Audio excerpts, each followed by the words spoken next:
You're listening to Barbell Logic, brought to you by Barbell Logic Online Coaching, where each week we take a systematic walk through strength training and the refining power of voluntary hardship.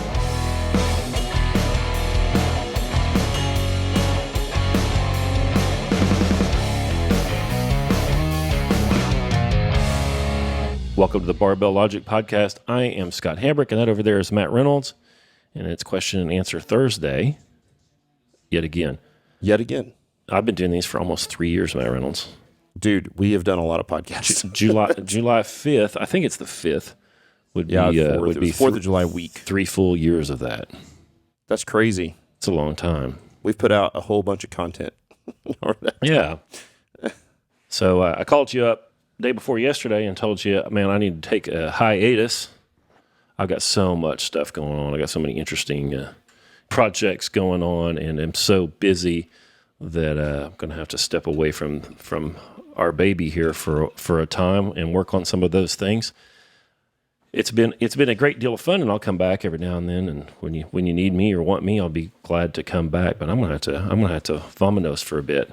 I'm doing Online Great Books has 2 podcasts every week. The Online Great Books podcast and the Music and Ideas podcast, and then that thing's a busy business. And I got some other interesting things going on in the good things, by the way, in the personal life, and I can't get it all done. Yeah, we don't have to give details, but you're moving. You're doing a little moving. Yeah, moving. And that is not, as somebody who did that almost exactly a year ago, that is not a low-stress project. Yeah. So, and this isn't the first time that we've done this. You guys remember I'll still be on the show, keep going for a while. We'll feature more of our Barbell Logic personalities like Nikki Sims and others. But it's probably been a year ago that I was in the same spot, and I was like, bro, I got to have a month off. And we just took a month off of doing podcasts. Yeah, we did like best of or whatever for a time. Yeah, the plan right now is to keep charging forward. And you've done a little less of these over the last couple of months as your projects have been blowing up. And man, it's been freaking awesome. And I love it because you're still on at Block and a charity as well. And we're gonna still have you on the show as often as you can do it. But yeah, we're going to keep on coaching. That's a great deal of fun. Podcasting's fun too. But man, I just keep 3's a lot to do a week alone, and then we do 3 a week at Barbell Logic, and then you tack on your extras. I don't know how you ever record that many.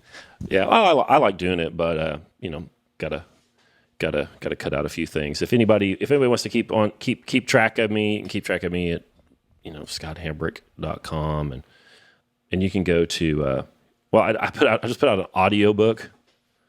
You did? Yeah, I got to work on some more of those. I want to do some more of that. You go to Not your own. Did you read one? Yeah, or your own. Yeah. This weird old book about history. It's not a history book. It's not about dates and stuff. It's about like theory of history. Huh. And I couldn't find an audio edition of it, so I did one. And then producer Trent mixed it all up. It sounds great. It's at onlinegreatbooks.com in the store. Nice. It's Oswald Spengler, which is he's a weird dude. Also a wonderful name. Yeah, I know. Yeah. It's Man and Technics. So I'm going to do some more of those audiobooks like that. And, of course, keep on cranking out the Online Great Books related shows. Those things support that business a lot, and need to keep pouring on the steam there. But you can go see what's going on at scotthambrick.com, because I got some other things I think are going to be showing up soon. Be interesting. Excellent. Can we answer some questions? Yeah. Let's do it. Got one here from Derek. Hey, Derek. The subject is hypothetical party eats. Hey, by the way, I did this last Thursday with Nikki and Andrew. Yep. And it's the first time I've ever read the questions. That is a difficult job, what you have done all these years, because you're reading the question, and then what you're doing is you're either answering or listening to my answer or semi-listening to my answer while scrolling for the next question to ask. Oh, I'm fucking great. Oh, dude, it was way harder than I thought it'd be. There were several times where I was like, Trent, sorry, it's going to take me a minute to find the next question. So, yes, go ahead. So, Derek, it's not an easy job to find questions, read questions, and field questions all at the same time.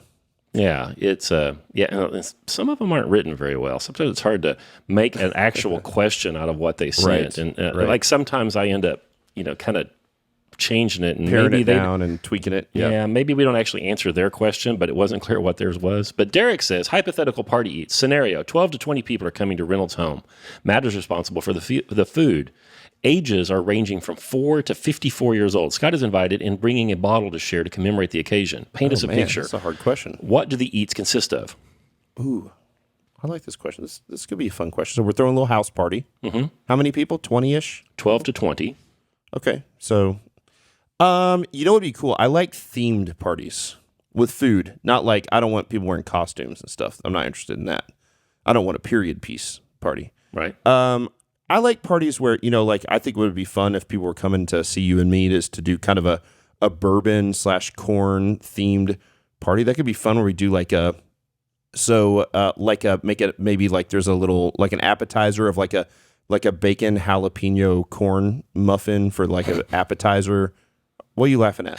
That sounds delicious, right? A corn-themed party. That sounds awesome. Yeah, okay. Does that not sound awesome? All right, yeah. You're in. Elote. Tell me you wouldn't gobble up a bacon jalapeno corn muffin. Corn dodger, sure. What's a corn dodger? A little piece of unleavened corn bread that you put in your saddlebag when you go okay. on Outlaws. Got it. Yeah, so something like that sounds good. So main course might do like a probably some sort of barbecue, probably like a pulled pork, like a pork butt, pork shoulder, because that goes well with corn and bourbon. I do a really good roasted, it's really a 3 potato, except for one of the potatoes is beets. So we do like little baby new potatoes, and then we'll do sweet potatoes, and we'll do beets, and we'll cube those up, and we'll roast them, and we'll do everything bagel seasoning from Trader Joe's and some rosemary and little olive oil glaze. You got to have grits in there because it's corn. Dude, I love grits. Shrimp and grits that's one of my favorite Southern foods there is. Shrimp and grits is so good. And I like breakfast grits too. Both are good. That's true. Grits would be great. If we ever put together a rap duo, you and I, shrimp and grits. Shrimp and grits? Yeah. Who's who? I don't know. We will never tell anybody who's who, and they'll just have to guess. That's right. And when we go on the Grammys, they're just going to introduce us as shrimp and grits. I like it. And we'll walk out together side by side so they won't know who's first. I mean, obviously, we're going to have Hamburg's pecan pie for dessert with my homemade whipped cream. Okay. And that goes very well also with sort of a bourbon and whiskey. He says, do you prepare anything specifically for the kids to eat?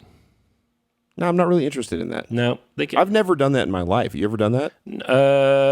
I mean, when your kid is 2 or something, but we kind of expect the kids to eat what the adults eat. Yeah. I mean, like if you have corn on the cob and kids are not real good at eating corn, you can cut corn off the cob or something. But they're still eating the corn on the cob. If kids have like special dietary requirements, I think that's the parents' responsibility. You know what I mean? Like if they're like, it's weird that Susan won't eat pork. Can you get some? No. I wonder if I can find this. I think I might have read this on the podcast the other day. I can't remember now. Did you notice there was no such thing as food allergies back when we were a kid? Nobody had food allergies. You never even heard of peanut allergies. And I get that peanut isn't actually, there are people that have that. Oh, sure. And they'll get anaphylactic shock. But all this, it's new. We had a dinner like this for the homeschool kids, the high school level age homeschool kids last week. And we had a lady email us in like the day before the dinner. So we had a private chef come out and cater this food. She's like, my daughter is allergic to mammals and anything that comes from mammals. Yeah, which isn't true because she's a mammal. I was like, did you not breastfeed? Right. Did you not? It's it's so weird. Yeah. And so I'm sure somebody will write in and complain about that. But that's fine. So no, we don't make special. I mean, sometimes we think about desserts or something for the kids. That'd be one place where sometimes if we're having kind of adult type dessert, we might have some ice cream or something for the kids. Yeah, and I'm not trying to be mean to the kids or anything, but when somebody's like, I have this special requirement, I'm not even sure I can fulfill it and not kill them. Right, sure. That's a tough issue. It's a big problem. I have a bigger philosophical issue. Like I have friends, you probably have a couple friends like this too, that they're full-grown adults. And basically, all they do is eat chicken nuggets and you can't have Actually, them I over don't for have any dinner because friends they're like like, that. oh, I'm so picky. I basically only eat hamburgers and plain hamburgers and chicken nuggets. No. Like that is a parent who didn't require their kid to eat the same thing that the parents did. I don't think you need to shove spinach leaves down their throat or anything. But it's real simple. Like, hey, here's what we're eating. And if you don't like it, you don't have to eat. It's no big deal. Yeah, my dad says we're not going to get in a big fight about it. But like, what we're not going to do is order you McDonald's DoorDash because you don't like dinner.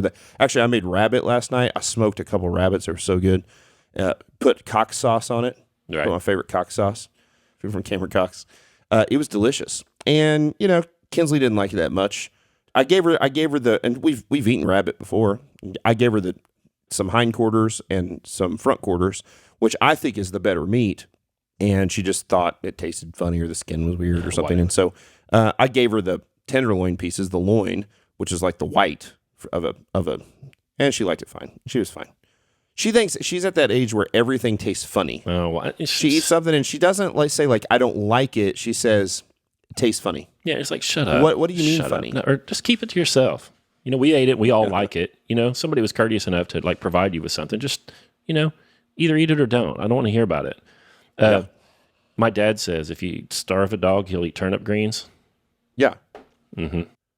No, I agree. Just this even shouldn't be controversial. Right. Like if there's food, like if you're a prisoner of war, you're going to eat whatever food they hand you. Now your kids aren't prisoner of war. We eat awesome at this house. We eat like kings. But if you want to turn your nose up at my dinner, it's not going to hurt my feelings that much. But what I'm not going to do is give you an alternate dinner. Well, if somebody cooks me food and it's safe, me too. I'm like, thank you. And I eat as much of it as I can. That's right. And thank you again. That's it. Sure. What kind of music sets the atmosphere at this party, Matt Reynolds? Ooh, that's a good question. What do you think? I don't know. It's your house, man. You listen to shit. Now I've gone with this this kind of bourbon and corn theme. Is it going to be Alanis Morissette, your favorite album? It's not going to be Alanis Morissette, and that's not my favorite album. It is too. It is not. What's your favorite album? It's way up there. It is not. She has a song that I think is a good song.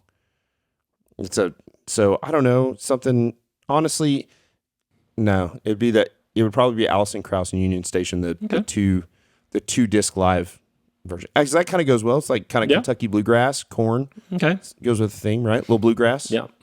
That's probably what I'd do. And then the last question is, what did Scott bring to share? And the answer to that is, I wouldn't go. That's too many people. Not interested. Wouldn't do it. Don't like parties. Doesn't energize me.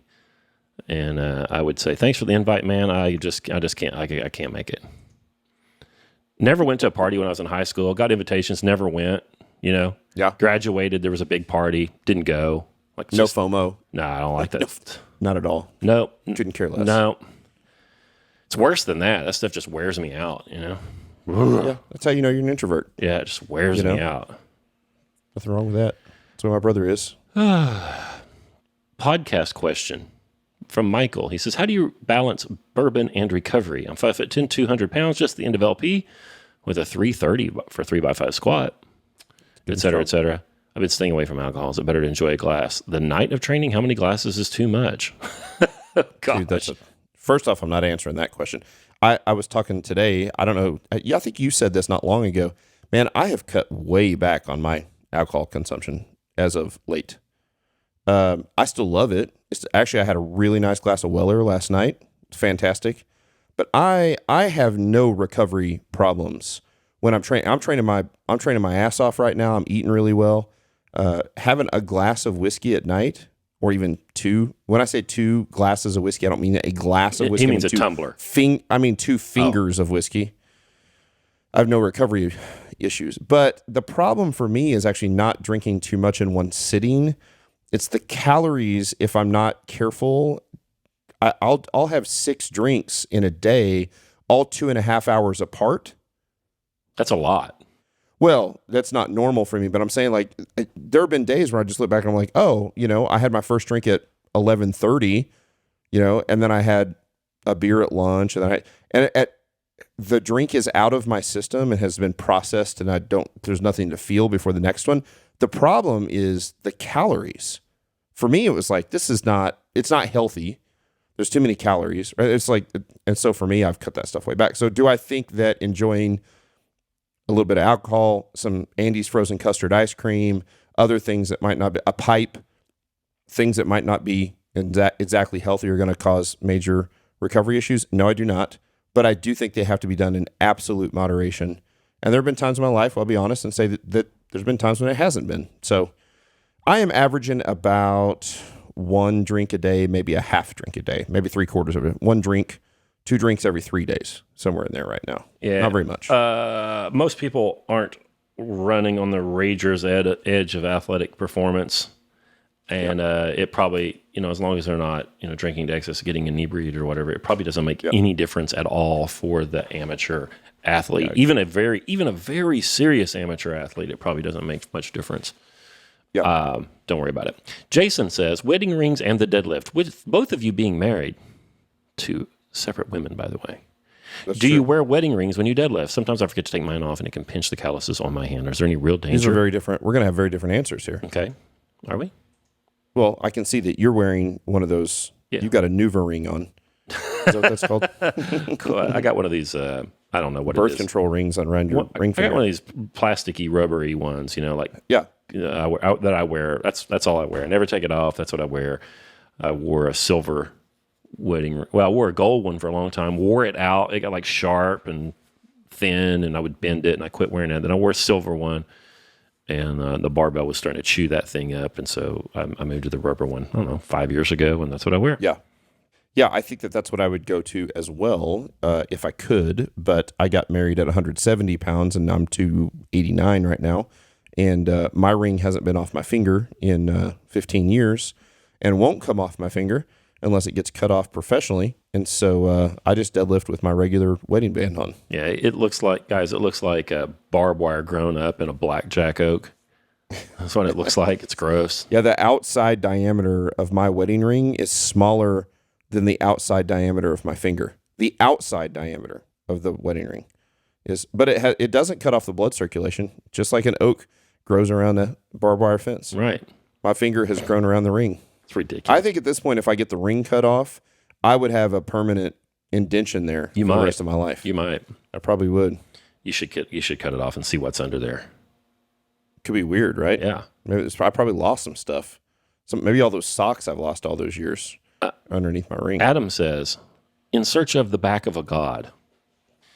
He says, gentlemen, sounds weird. I'm not like other guys. While most bros are chasing abs and doing their curls, I believe a wide, muscular back is the pinnacle of male aesthetic. I want a back that looks like the side of beef strung up in a freezer. I want a back you can see from the front. I want mothers to shield the eyes of their children when I take off my shirt as they think they've been stricken with some godless field of subcutaneous growth across my back. I would love to get your thoughts on accessories and supplemental lifts to help build a thick back.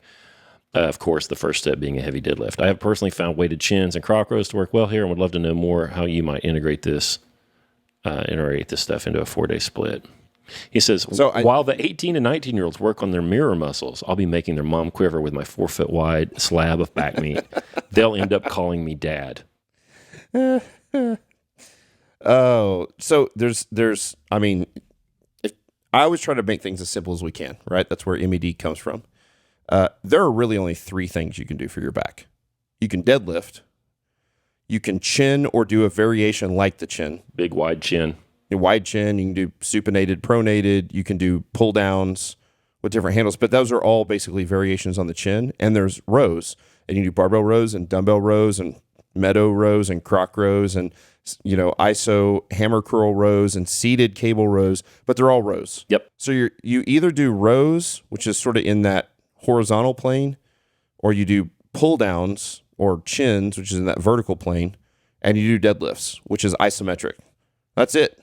Yep. So my honest opinion about that is everyone should probably have, if you are on a 4-day split and you are an intermediate and beyond, as you should be if you're on a 4-day split, you have to deadlift. That's non-negotiable. And you should probably be doing some version of a chin variant and a row variant each week. It's real simple if you want a big back. That works really well. Now, you might be doing multiple chin variants and multiple row variants, but I tend to like to hone in on one of those. So maybe I do barbell rows for 6 weeks or 8 weeks, and I get real good and real strong and real heavy at barbell rows, and you can't really get heavier at them anymore. Then you switch to croc rows, and you're doing this heavy dumbbell rows for high reps, and that works just fine too, right? I mean, there's all kinds of, same thing with chin-ups, pull-ups, changing the grip, neutral, heavy pull-downs on a cable machine. All of those work kind of similar things, and I do one of them and get really good at it, and when you can't make progress anymore, I'd change the lift up. But that's it. Deadlift for isometric, something in that vertical plane like a chin, something in the horizontal plane like a row. Done and done. That's how you get a big back. And then you just eat lots of protein, lots of calories. And Yep. And the deadlift is the mainest thing. It really is. And he acknowledges that. And it's just going to take work. Just going to take work. Dang it. Let's see here. COVID-19 self-sufficiency. This one may be a little dated, but that's okay. William, he says, I'm in Glasgow, Scotland. I've been listening for well over a year now, and I've listened to every episode from the start. I'd like to make a point about the COVID-19 update podcast where you mention your Midwestern values of being prepared, having no debt, food in the freezer, cash in the bank, and people, blah, blah, blah, blah, blah, blah. He says, I'm just writing to say thanks for applying much of the wisdom I have gained from listening to you guys. I'm no longer living week to week, month to month. I have very little debt, currently saving to buy my first property, so I'm having to use debt and pay it off to build my credit. We're going to come back to that. Yeah. When I pay it off, when I buy it, I'm aiming to pay it off in 6 to 8 years. He says, it wasn't easy getting to this stage. I'm a painter and decorator. Work can be sporadic sometimes, but we keep our outgoing small and save as much as possible. But thanks to applying the MED principles to finance, we own our own car outright, have cash saved, food in the freezer. And whilst everyone around us is panicking regarding COVID, I am in a position to be able to look after my long-term partner, 2-year-old daughter, and weather this storm in relative normality. It provides us the opportunity to bear some responsibility for the more vulnerable around us also, etc. Well, man, that's great. That is great. He says, apologies for the long-winded email. I'm not looking for this to make it to the podcast episode. Just wanted to share my story. Well, that's fantastic. Yep. Yeah, I'm glad people are listening and taking action. Yeah, don't build credit. That's just a scam designed to make you borrow more money. Don't worry about that. Just build your net worth. Build your net worth. Don't build credit. Like, I don't do anything to build my credit, and I can go borrow more money than I could pay back probably. Don't do that. Don't do that. Yep. Credit's a scam, bro. Colin, he says, the newest weird thing that happened while I squatted heavy. He says, has snot ever started running down from your nose during a set of squats? Yes. Yeah. You know what I've noticed lately? This is really strange. It has happened. I had a lot of allergies this spring, and I haven't typically had allergies. I've never was a kid that had allergies, and I had a lot of stuffy noses. Mostly it was stuffy. So I don't even know if it was allergies. Just my nose was stuffed up. I couldn't breathe, right? So I got in the bad habit of having to use nasal spray more than I wanted to because my CPAP I have to breathe through my nose for my CPAP. So it's like, well, I can use the nasal spray, get addicted to the nasal spray a little bit, but not have a heart attack, or I could risk dying in my sleep at night. So I chose the nasal spray. I used as little as I could. So it could have been some rebound effect there, but I think I didn't really start using it until my nose started getting stuffy. If I'm sitting in a chair doing nothing, sedentary, or laying down, but I don't have to be, what's the opposite of, I don't have to be supine. I could be sitting up in a chair. My nose will get stuffy. Mm-hmm. The second I stand up out of my chair, walk up my stairs, and go to my bathroom to get the nasal spray, my sinuses have opened up and I no longer need the nasal spray. Isn't that weird? Yep. Well, what is it about blood flow that leads to opening the sinus passages? Well, I don't know. I don't know what that's about. But as far as the nose running, you got all these capillaries, all this weird vascular tissue there in your mucous membranes and your nose and your sinuses. And when you squat, your blood pressure goes way, way up. And I just figure that those capillaries are designed to be leaky. Those mucous membranes are designed to be leaky and secrete. Yep. And when that blood pressure goes up, I think you just secrete more. I think that's what it is. But I experienced the same thing when the sit to stand thing on you're talking about with a stuffy nose. Stuffy super to weird. Breathe. It is strange. Complaints from Bernie. Great. Bernie says, I must file a complaint about your blatantly false comments in episode 59 about chiropractors saying that squats are bad for your back. If you dare to come to New York City, listen, I'm not going to New York City. You couldn't melt me and pour me on that dump. All right. Yes, agreed. If you if you dare come to New York City, I can line up 4 or 5 chiropractors off the top of my head who will tell you the best thing for backache is squatting. Okay, Bernie. He ends up with a kind comment, and he says if we're ever around, he'll buy a Suburban in Kings County, which is nice of you. But listen, guys, Bernie is making a crucial error where I say women are not as tall as men, and then some dunce says, "Well, I know a lady who's 6'3". Yep. Okay, listen, the particular doesn't matter when we're making generalizations. And you can't talk about concepts or categories without making a generalization. So if you know 5 chiropractors who will prescribe deadlifting for backache, then good for you. That's good. Excellent. But for the 5 that you know, there are 48,000 of them that drag one foot, have a spit string hanging, and don't know anything about helping people get better. Yep. So never come at me with but I know the exception. Okay, Bernie, I know that this is playful from Bernie. Actually, I can read here that he's being playful and not thanks, being serious. Thanks, you're being a friend. But I get this shit on sure social media and for people all the time. But I know some. Yeah, I do think that both the chiropractic and the physical therapy. That the middle of the bell curve is moving the right direction. I think there are more and more people that understand in those fields that barbell training is important, but it's still not even close to anywhere near enough. It's getting better, isn't it? And it's probably not even close to 10 or 15%. Oh, it's 3 or 4 or 5%, I would say. Probably. But it used to be 1%, Yeah. And so, I think that as the world, the amount of knowledge that's out there that used to just be bro knowledge, right?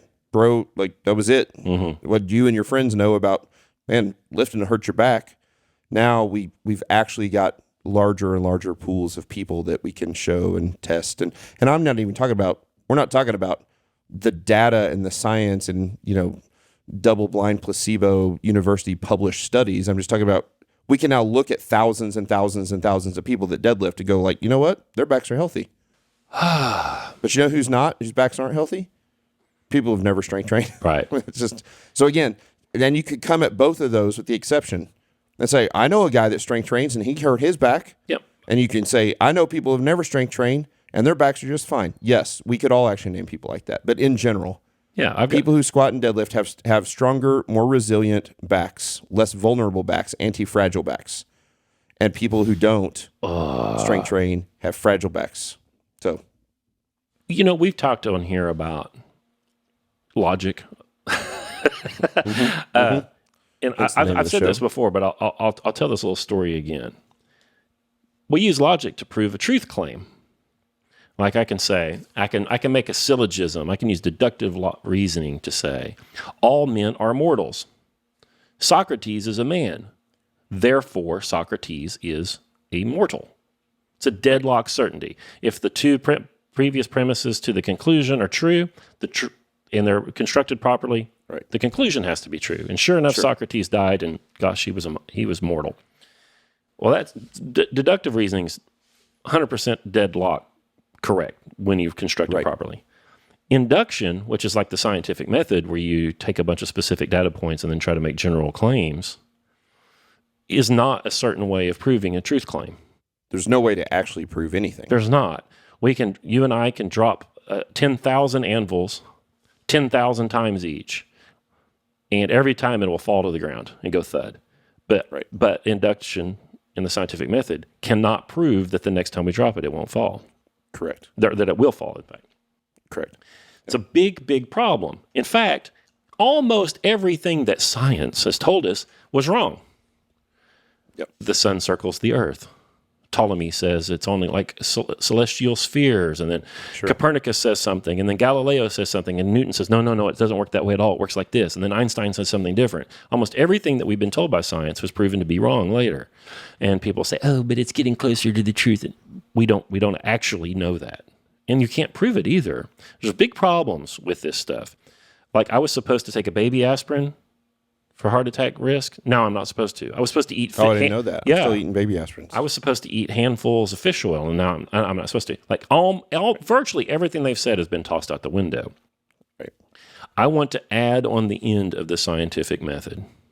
After we've drawn our conclusions, we have to leave things as hypothetical, as hypotheses, until there is an engineering or practical application of the data, of the findings.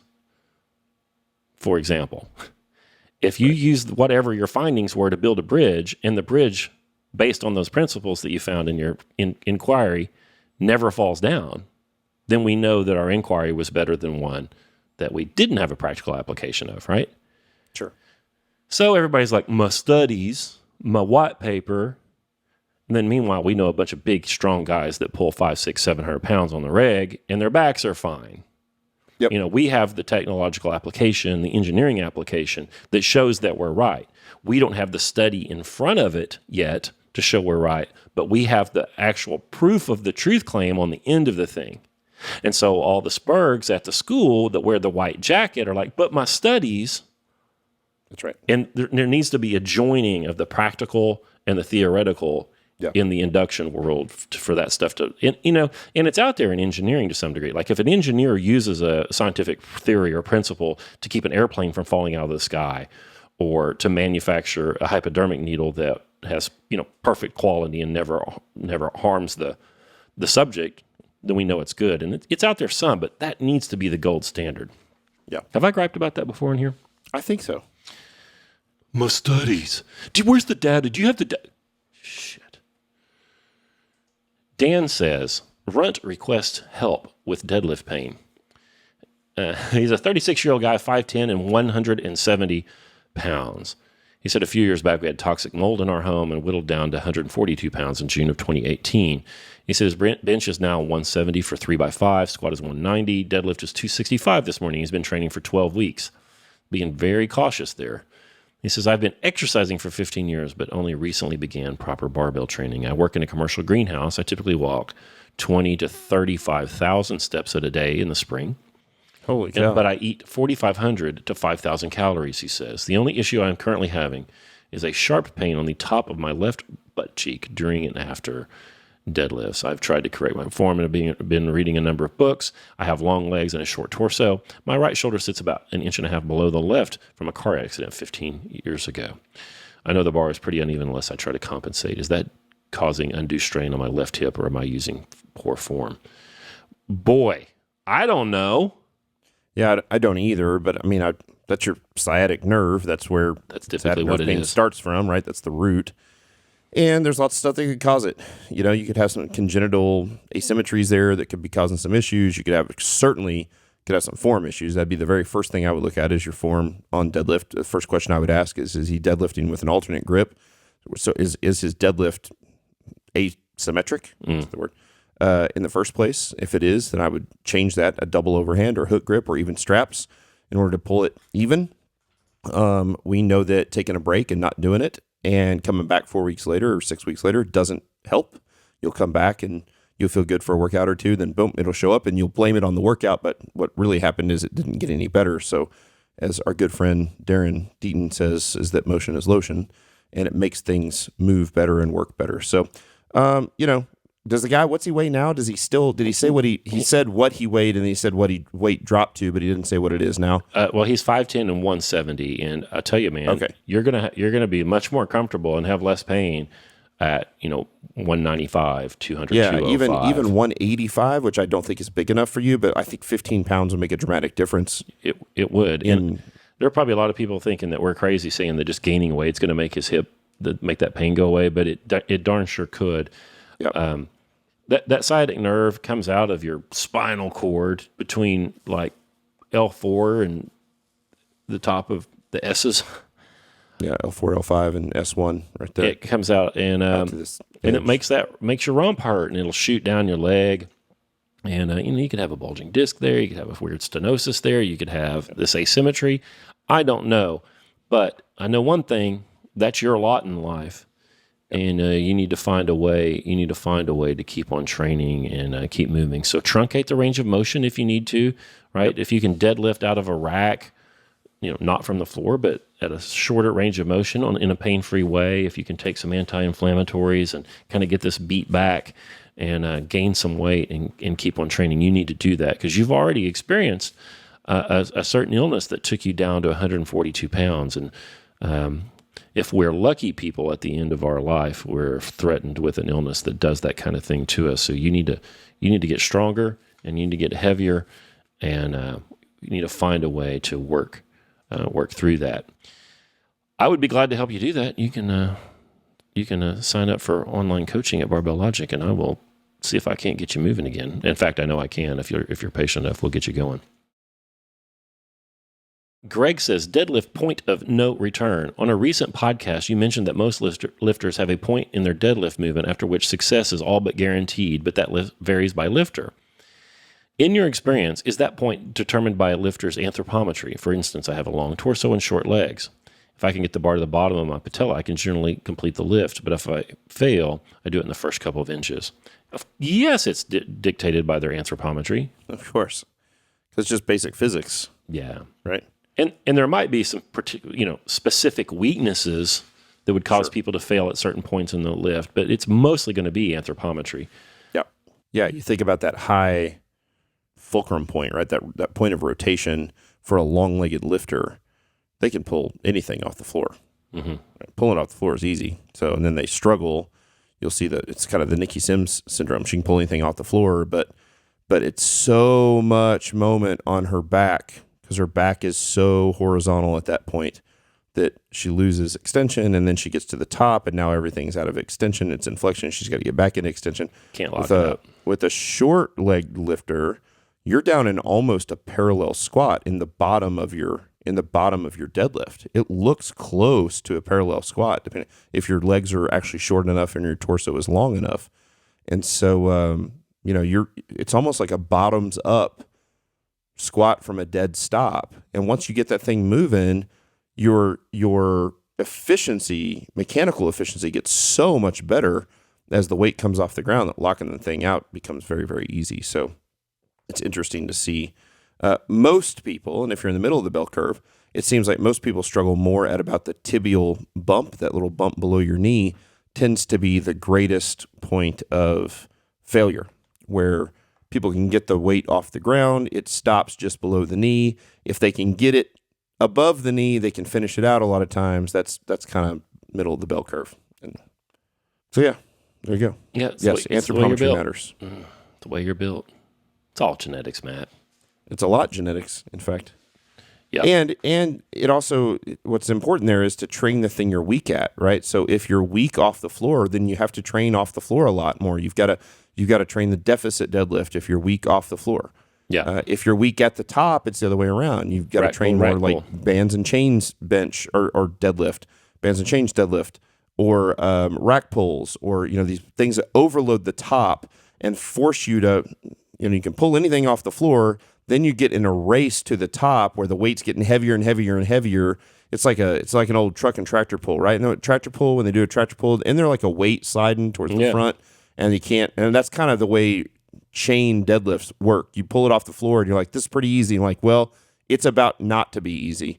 So you better go fast, because at some point that chain's going to deload off the floor, and you're going to be like, holy shit. And you want to have some speed, so you've got some momentum on your.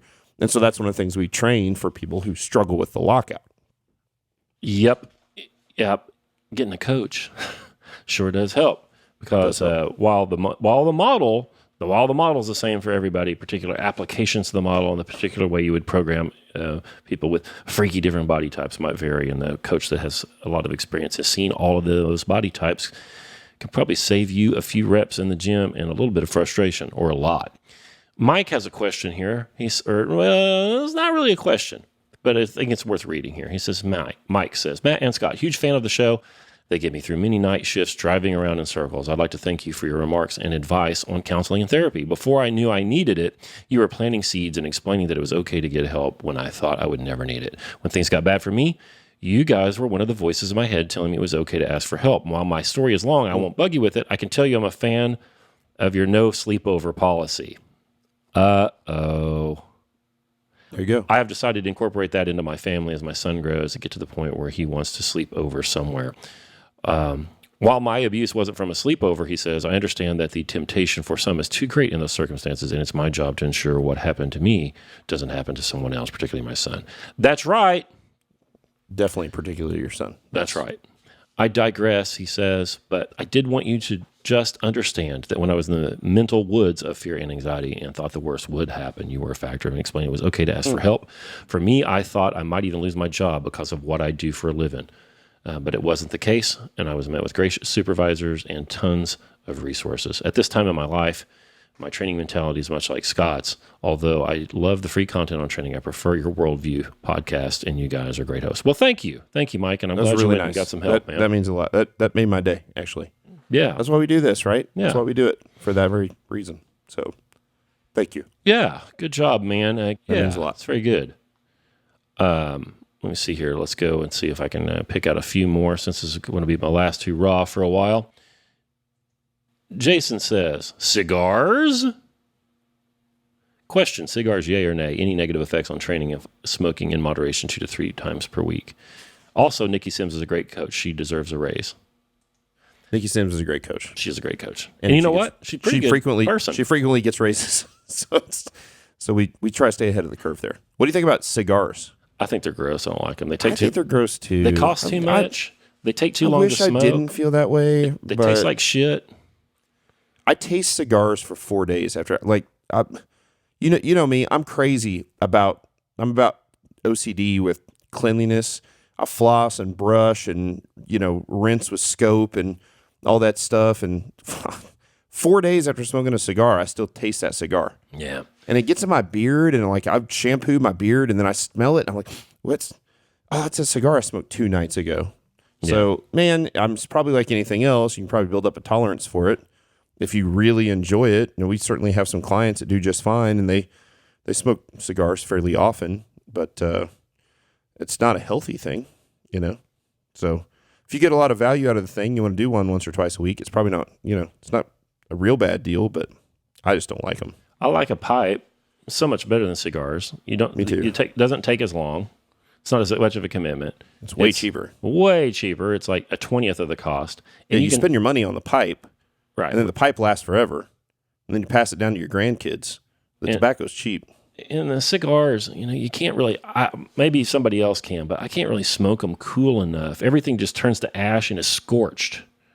Right. But the pipe, you can kind of dial that thing in and get some practice with whatever your favorite blend is, and you don't taste the ash. You actually taste the tobacco and the sugars in the tobacco and whatever. But I've not been able to get that out of the cigars. And not only that, but the room note, the way the cigar smells to everybody else is awful. Is akin to trash fire.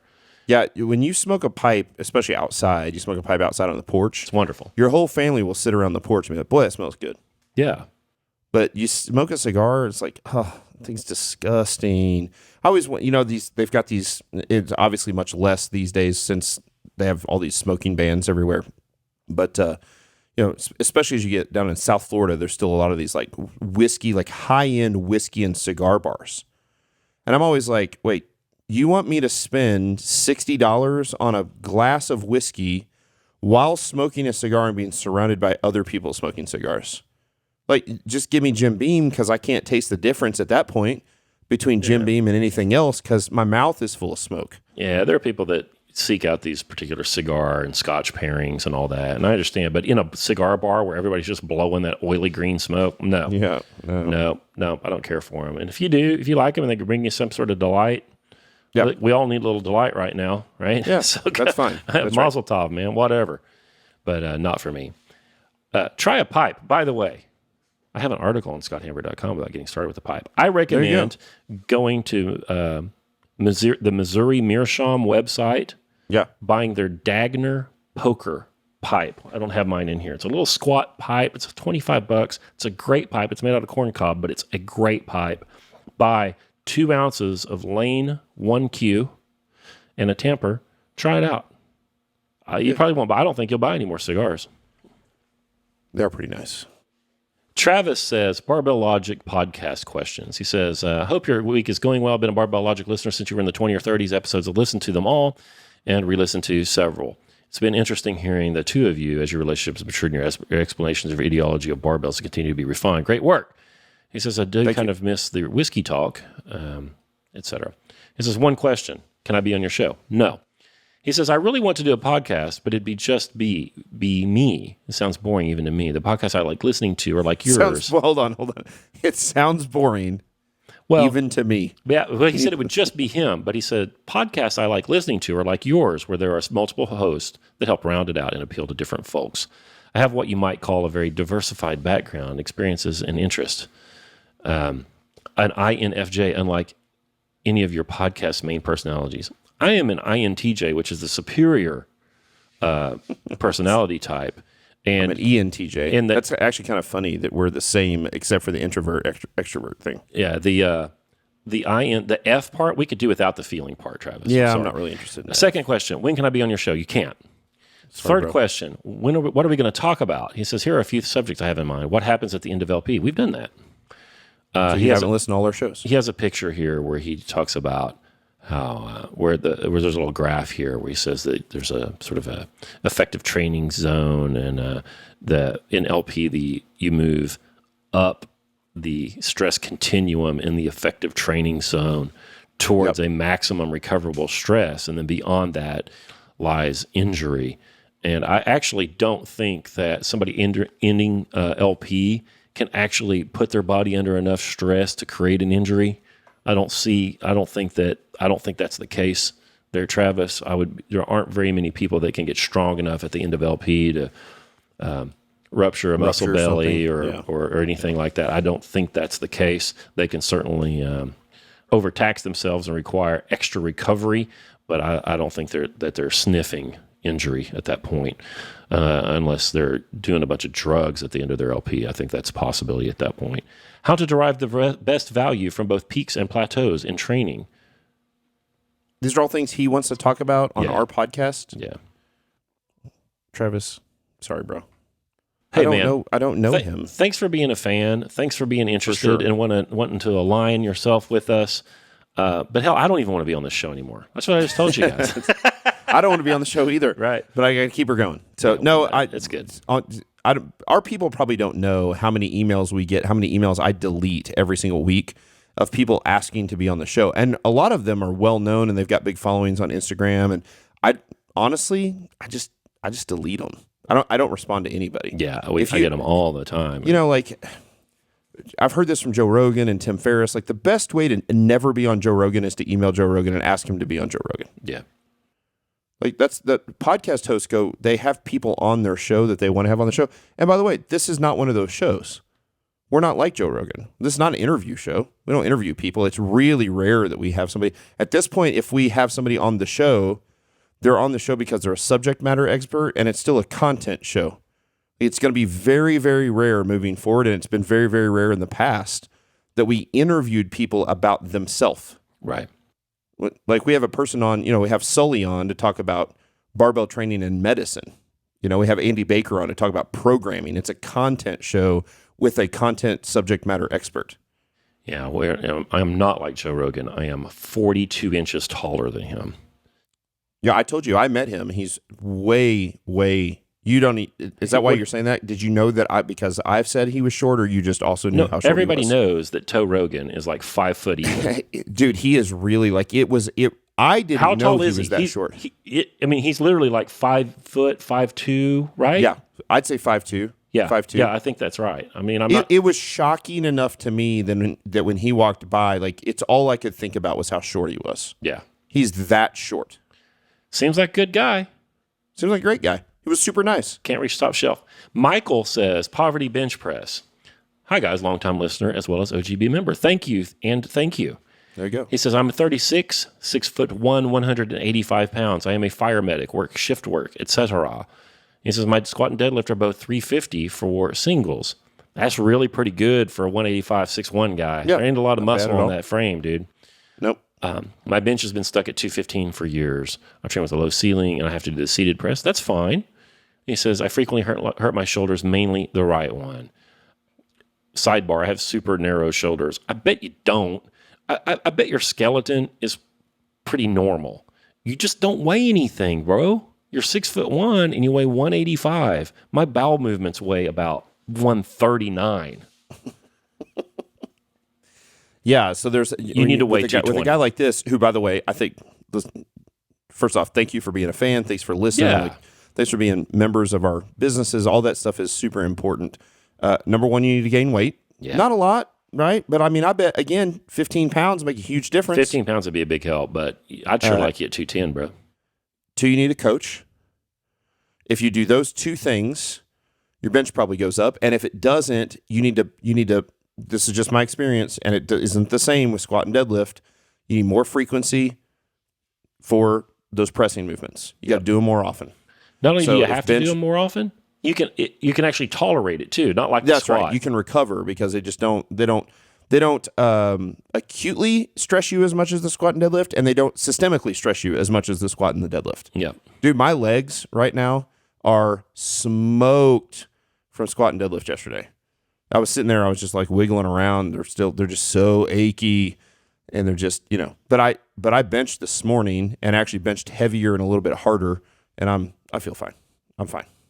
Yeah. You're gonna have to up that volume and via frequency, by the way, probably. Yeah. I mean, you can up the volume in numerous ways, but our experience is that by upping the volume via more frequency, by benching or pressing more often, seems to carry over better than by doing sets of 8 and 10.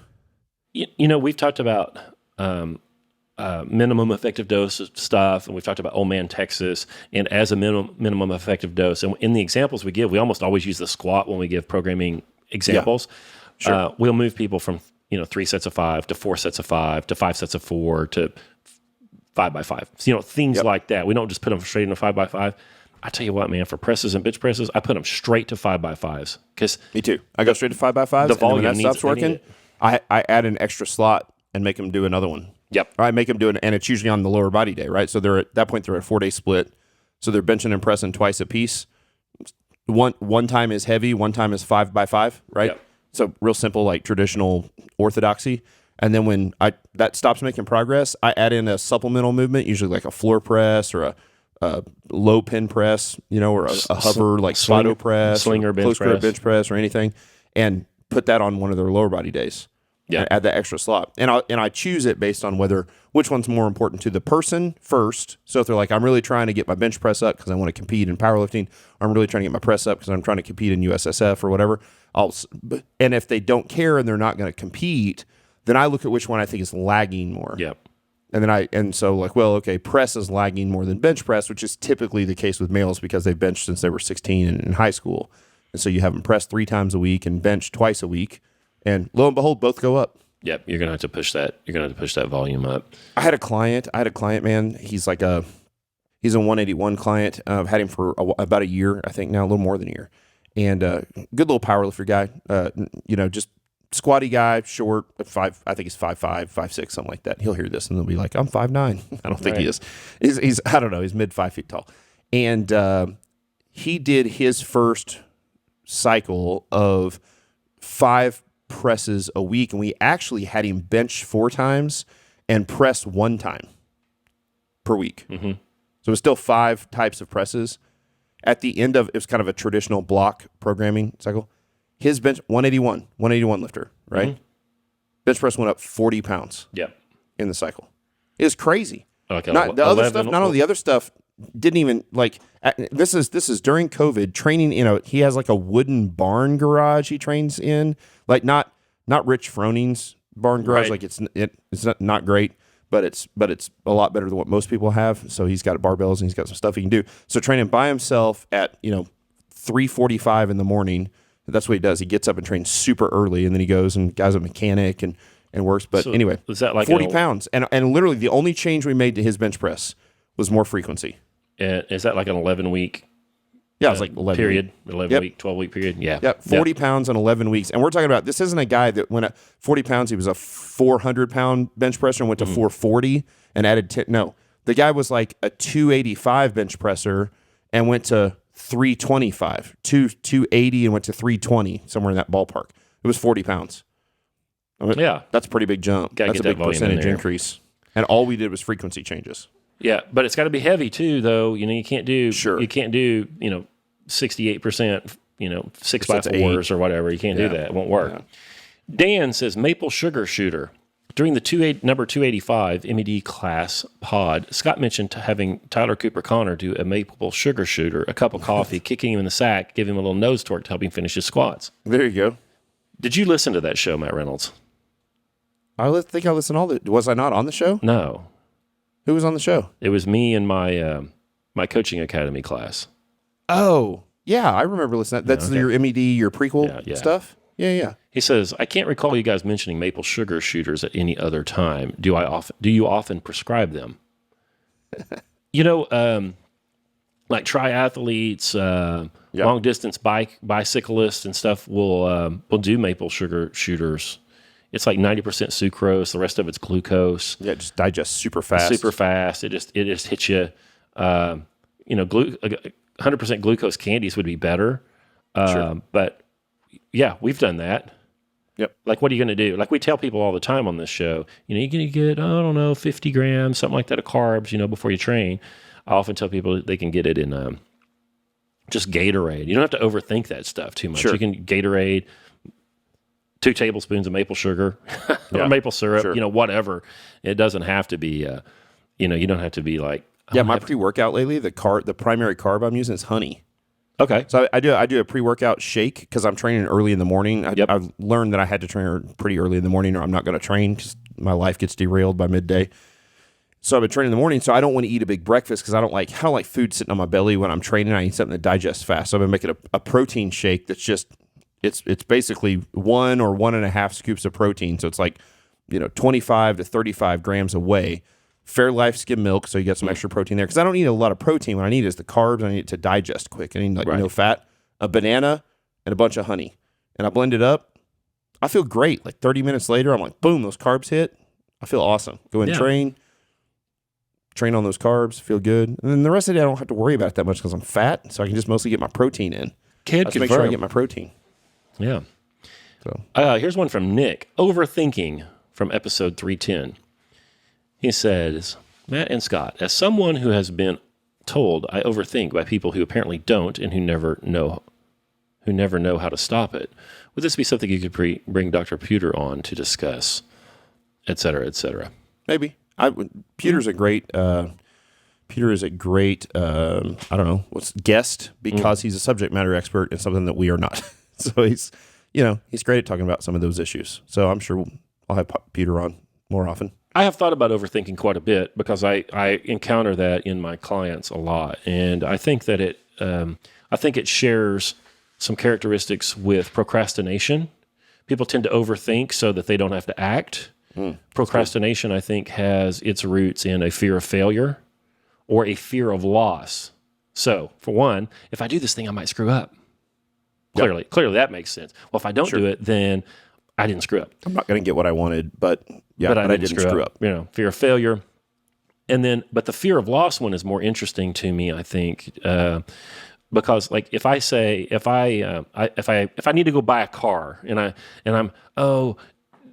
if I buy a car, I have X amount of money and I have just enough to buy a car. And when I buy that car, I can't buy any more cars. That's right. So when I make that decision and act, I foreclose on all these other possible choices. So I lose all the other choices when I make the one. And so I think the procrastination has there's a fear of loss element for some people that looks like that. I think that the overthinking is a cope that people get into to underpin and support their procrastination.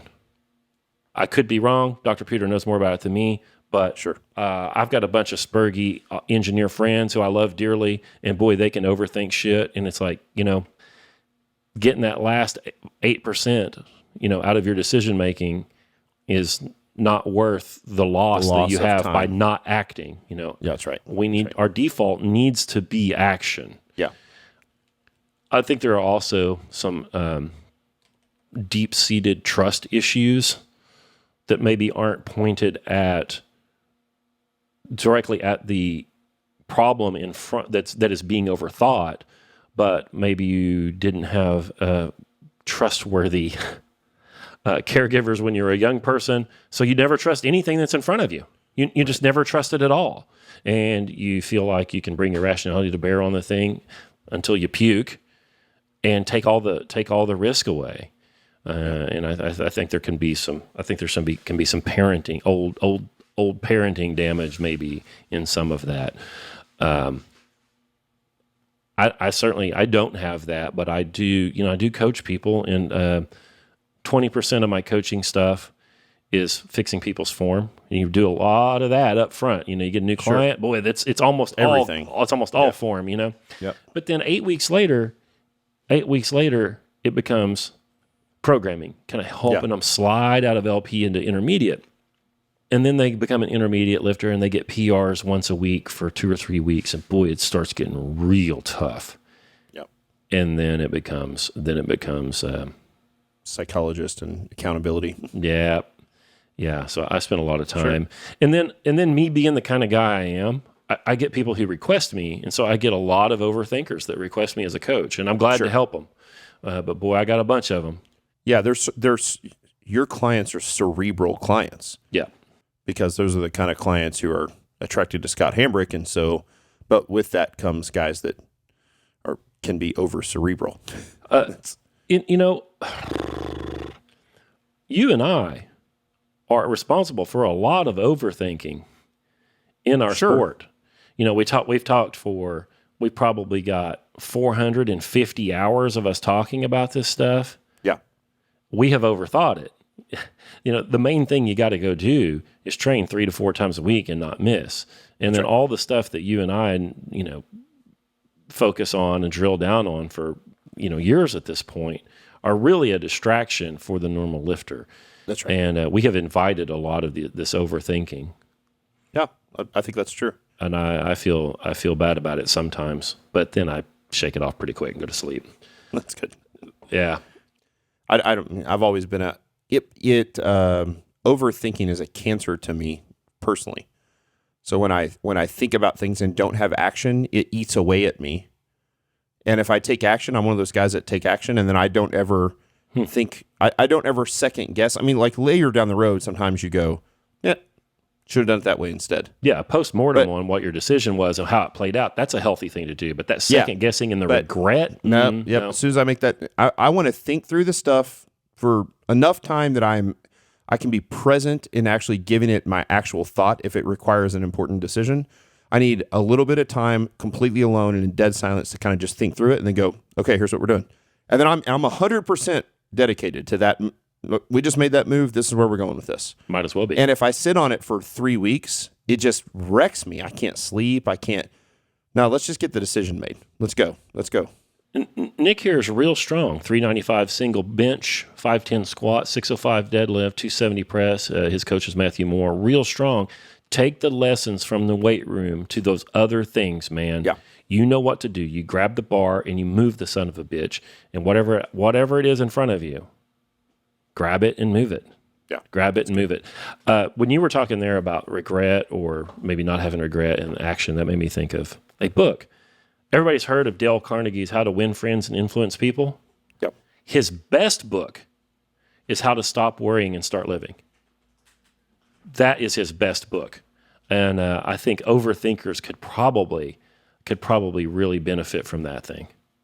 That is a wonderful book. That's his better book by far, I think. Yeah, I've heard that. Yeah, it's a good one. Man, anything else, Matt Reynolds? No, that's a great one to end on. That was a perfect Hambrickian answer for your last question for a while. Yeah. Well, thank you guys so much for listening to me for all these many years, and thanks for listening to this show. Go recommend it, especially now that I'm gone. You can recommend it to your lukewarm, fence riding fucking friends, because maybe they'll listen to it. But if you want more of me, I'll always be at the Online Grade Book Show, and I've got this weird Scott stream one I do, and do D-Lives. You can request him as a coach. So yeah, you can request me as a exclusive coach at Barbell Logic, and so you can go on there and just be like, "This is who I want. I want Scott." Absolutely, and and you can go to onlinegreatbooks.com. You can go get that Spengler book if you want more of my voice, but I won't be here probably till early fall. I got some irons in the fire, man. We got to get you guys out and see our land, and we need to come and see your land, and maybe we can grab the travel podcast set up and just kick back around a campfire and have some conversations in the fall. It's going to have to be fall because I don't want like dog ticks on my pee hole. No. I don't want a campfire until it's cold. Oh, I see. Yeah. Dog ticks on your pee hole? Has that been a problem? Well, ticks are. It's not the dog ticks that I'm worried about. It's the seed ticks in my pee hole. You know, you get Lyme disease there. That's no good. Ticks are terrible this year. I don't know if it's all the rain. We've pulled so many ticks out. They're everywhere. I've never seen anything like it. I've lived out in the boonies most of my life, and I've never seen anything like it as this year. And they love all the crevasses. Right. That's their favorite place to go. So you have to have somebody. It's you know, I've been with Mrs. Reynolds now been married for 20 years, been with her for almost 25, and to have to spread your cheeks apart and have somebody look at all of your crevasse. Do your wife a favor and get yourself a mirror on a stick. Is that what I need? A mirror on a stick? Leave that poor lady alone. She's a nice lady. So one of my favorite stories, this will come out, this will be Father's Day week. My favorite stories I hate Father's Day. About my dad. Hold on. One of my favorite stories about my dad was we were, my brother and I, we were all playing in the woods. I think we were camping and hiking in the woods. And we got home after a camping trip for 3 or 4 days. And my dad came out, he'd been in the shower or something and come out and he was dressed. And he said, boys, you got to check yourself for ticks. You know, I had a whole bunch of ticks on me. And we did start checking ourselves for ticks. Sure enough, we had ticks on us too. And my poor dad had to fish ticks out of my brother and I in places that are, I am so glad that I have daughters so that if there are ticks to fish out, my wife has to do it and not me. And my poor dad, I bet he pulled 25 ticks out of my rear end that day. It's a day both of us will never forget. And they just need to hit you with a wire brush and a little kerosene. It'll get those ticks off of there. Is that what it is? That's what I got to do. How do you feel about Father's Day? I don't like it a bit. I just want to be left alone. I have always been. We are not in the Reynolds household. First off, if you love birthdays and holidays and whatnot. Now we're a big Christmas family. Love Christmas. Love Thanksgiving. We do it upright for both those. So I like getting the family together and eating good food. But we're not a big birthdays. Right. Mother's Day, Father's Day, that's not really our thing. No. We're just not big holiday people. Yeah. It just gives me, I don't buy very many cards, man. I don't handwrite. I handwrite a card, a few times a year, but I'm just not and I think part of that is, we send cards out to our clients at Block. And when that idea was first pitched to me, I was like, that will never work. Right. Our clients love getting handwritten cards, and nobody sends stuff by mail or hand anymore, so it's good. But I think for me, getting a card is not that important to me. Occasionally, like Brett McKay will send me a nice handwritten card, and it means a lot because he's a mentor, and it's good. But like a birthday card, so when I was like even growing up as a kid, I'm like, I'm not really interested in that stuff. So yeah, Father's Day is kind of the same way. The unsolicited card is so much better than the birthday, anniversary, That's actually a great Father's example.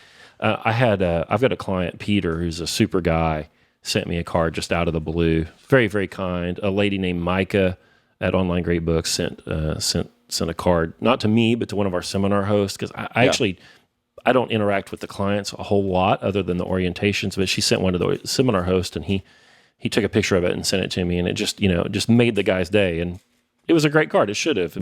But if there's like, send your coach a card day and you get 11, you're like, oh, okay. Which is what Father's Day is. Right. Now we have to celebrate fathers. Yeah. Right. Yeah. And by the way, you've heard, I think I've stated my Mother's Day rule on this show. What is your Mother's Day rule?